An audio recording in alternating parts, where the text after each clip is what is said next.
अभी आपने सुना कि वो मालिक, वो प्रभु, वो परमात्मा कण कण में, जर्रे जर्रे में मौजूद है।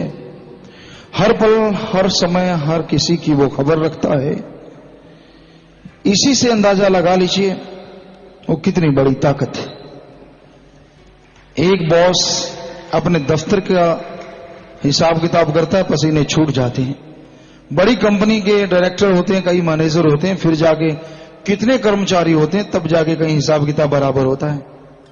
कितने कर्मचारी, कितने लोग, और कई बार मालिक भी कई होते हैं, आपस में शेयरिंग करते हैं, फिर जाके वो संभाल पाते हैं बड़ी कंपनियों को।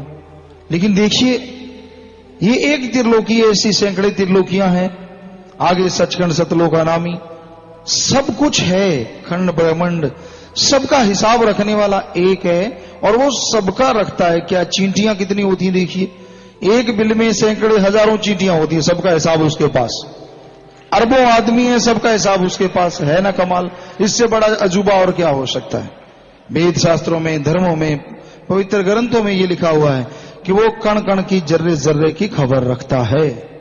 पर जानता वो है जो मानता है, या जो मानता है वही जानता है।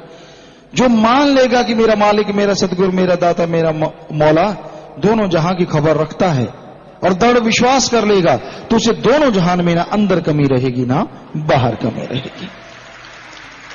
बाकी रही बात पीर फकीरों की, उसे आप आदमी समझें तो आदमी है, फकीर समझे तो फकीर है, पीर समझे तो पीर है।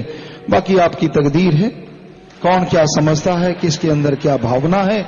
क्योंकि मालिक के कहे हुए शब्द वो आप तक लेके आते हैं, मालिक का हुक्म बजाते हैं, आपको समझाते हैं। उनका आपसे कोई वैर, विरोध, द्वेष, द्वेष ना कभी था, ना है, और ना कभी होगा। ये आपका मन है जो आपको भरम दिलाता है। वो एक शेर कहा करते हैं, एक दोहा कहा करते हैं कि राम किसी को रोकता नहीं, और ना मारे किसी को राम, अपने आप मर जाएंगे कर कर खोटे काम। सो कहने का मतलब, आदमी जैसे खुद कर्म करता है ना, उसका लेना देना जब होता है, दोष जरूर राम को देता है, लेकिन होता अपने कर्मों की फसल है। बबुल का पेड़ अगर बोता है तो कांटे लगेंगे लगेंगे। गेहूं है, आम के पौधे हैं, तो उनमें अच्छी चीज आएगी आएगी। सो कहने का मतलब, जैसे कर्म करोगे वैसा फल तो भोगना होगा। तिल मिलाते क्यों हो, मत करो। किसने कहा था बुरे कर्म करो भाई? संत तो रोकते हैं, और सारी संगत गवाह है, हम तो सबको रोकते रहते हैं। कब से रोकने लगे हैं, कितने साल हो गए रोकते हुए। मत करो बुरे कर्म, कर्म करे खोटे पड़ेंगे बड़े सोटे।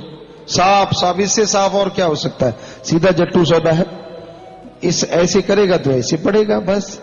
फिर भी दिमाग में नहीं आई, ये कह देना कि समझ नहीं आई, फिर कोई समझाए कैसे, और इससे सीधा और कैसे हो सकता है। तो मत करो कर्म खोटे, बच जाओ। कर्मों का लेखा जोखा, हिसाब किताब जब चुकाना पड़ता है तो आत्मा बिलबिलाती है, तड़पती है, रोती कुरलाती है, रास्ता नजर नहीं आता। कर्म आने से पहले कर्मों को, पहाड़ जैसे कर्मों को कंकर में बदल डालो। अपने अंदर के पाप गुनाहों को साफ कर डालो, अंदर पवित्रता ले आओ। चेहरे पे नूर आएगा, अंदर सरूर आएगा, और मालिक की खुशियां आपके दिलो दिमाग में छा जाएंगी। मत सुनो किसी की। मालिक ने आपको दिमाग दिया है, कान दिए, आंखें दिए, देखो, सुनो, विचार करो और अमल करो। क्या पता आदमी चलता चलता खुद की भावना कैसी हो जाए और आपको भटका दे। आप आदमी हैं या कठपुतली हैं जो दूसरों के इशारों पे नाचते हैं? अपने दिमाग से काम लीजिए। संत पीर फकीरों की अगर दरगाह पे आते हैं, आश्रम आते हैं, तो सोचिए, क्या उन्होंने आपको कभी बुरा किया, आपको बुरा बोला, आपका बुरा कहा? अगर नहीं तो किसी की सुन के फिर विचलित क्यों हो जाते हैं? कोई स्टैंड है आपका बिन पेंदे के लोटे?